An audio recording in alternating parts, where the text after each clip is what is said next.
अस्सलाम वालेकुम, welcome back to Insights YouTube channel. This is Ahmad Ali Chughtai, clinical psychologist.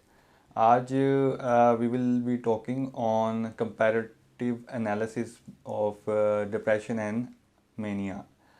इसको analysis को अच्छी तरह समझने के लिए मैं पहले डिप्रेशन के बारे में बोलूँगा, फिर उसके बाद मेनिया के बारे में बोलूँगा और ये फिर डिस्कस करेंगे, आगे बात करेंगे कि मेनिया एंड डिप्रेशन किस चीज़ में आता है और किस चीज़ से वो, यानी कि अगर दोनों चीज़ें एट द सेम टाइम एक इंसान में पाई जाएँ तो उसका क्या डायग्नोस होता है। We will start with the depression.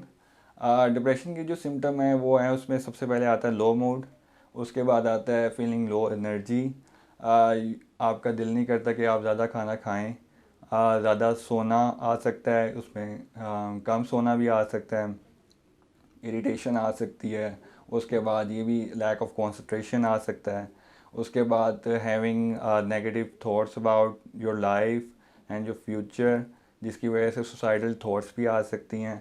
अगर ये किसी शख्स में आ रही हैं for the period of 2 weeks, तो फिर उसके अंदर डिप्रेशन का डायग्नोस होने की टेंडेंसी ज़्यादा होती है।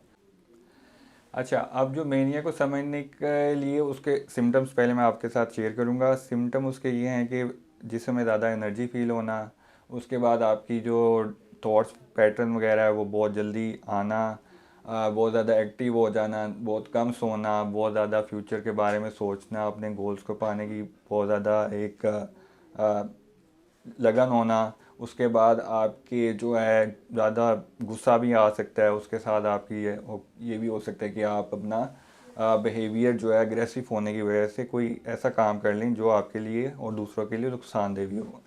अच्छा, जो मेनिया का डायग्नोज है उसके लिए मिनिमम 1 वीक अगर ये सिम्टम सारे आ रहे हैं तो वो मेनिया डायग्नोज हो जाता है। अब ये जो डिप्रेशन एंड मेनिया है, अगर ये आप किसी भी शख्स के ज़िंदगी में अल्टरनेटिवली आता है, फॉर एग्जांपल किसी की ज़िंदगी में पहले उसे डिप्रेशन हुआ, डायग्नोज हुआ, ट्रीटमेंट हुआ, उसके बाद उसको मेनिया हुआ, तो कुछ महीने के बाद भी हो सकता है, कुछ दिनों के बाद भी हो सकता है, सालों बाद भी हो सकता है, तो उसको हम लेबल करेंगे एज बाइपोलर 1 डिसऑर्डर।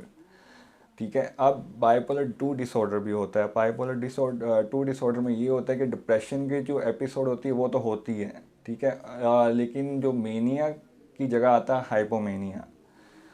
हाइपोमेनिया क्या है? Hypomania is same as the mania, लेकिन उसमें कि आपके जो मेनिया के सिम्टम हैं होते तो वही हैं, लेकिन उनकी टेंडेंसी इंटेंसिटी कम होती है एज़ कम्पेयर टू मेनिया।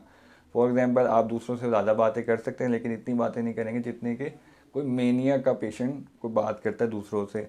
आपके जिसमें एनर्जी है, आप ज़्यादा सोशल हो जाती हैं, आप ज़्यादा गोल डायरेक्टेड हो जाती हैं, आपकी नींद ज़रा कम हो जाती है, और लेकिन इसमें ये होता है कि आप कोई डेंजरस बिहेवियर में इन्वॉल्व नहीं होते। ये होता है इसमें इतना। सारे सिम्टम वही हैं लेकिन इसकी इंटेंसिटी कम है, इसलिए इसको डायग्नोज करने के लिए 4 डेज़ होते हैं। अगर 4 डेज से ये किसी भी शख्स में ये पाए जा रहे हैं सिम्टम्स, तो उसको हाइपोमेनिया डायग्नोज करते हैं। अब जैसे बाइपोलर 1 में था, इसी तरह बाइपोलर 2 में भी डायग्नोज करने के लिए पहले आपका डिप्रेशन का एपिसोड होगा, उसके कुछ दिन बाद, कुछ महीने बाद या कुछ सालों बाद अगर आपको हाइपोमेनिया का एपिसोड डायग्नोज हो गया तो उसमें बाइपोलर 2 उसको डायग्नोज करेंगे। तो ये था आपके सामने एक डिप्रेशन और मेनिया और हाइपोमेनिया का कॉम्बिनेशन, इनके अल्टरनेटिव जो थे सिम्टम। और आपने ये भी देखा होगा कि एक तरफ जो डिप्रेशन है उसका जो है बिल्कुल एक स्लो लाइफ है, उसमें नेगेटिविटी ज़्यादा है, और दूसरी तरफ क्या है, उतनी ज़्यादा ऑप्टिमिज़म पेशेंट के अंदर ज़्यादा है।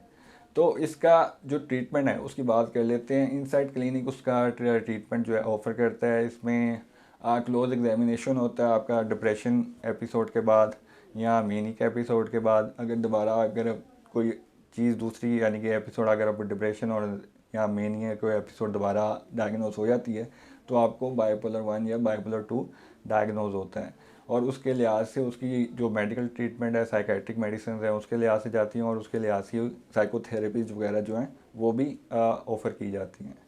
अगर आपको लगता है कि आप बाइपोलर 1 या बाइपोलर 2 के साथ यानी कि सफ़र कर रहे हैं तो you can always ask for appointment in inside clinic. Take care of your self. अल्लाह हाफिज़।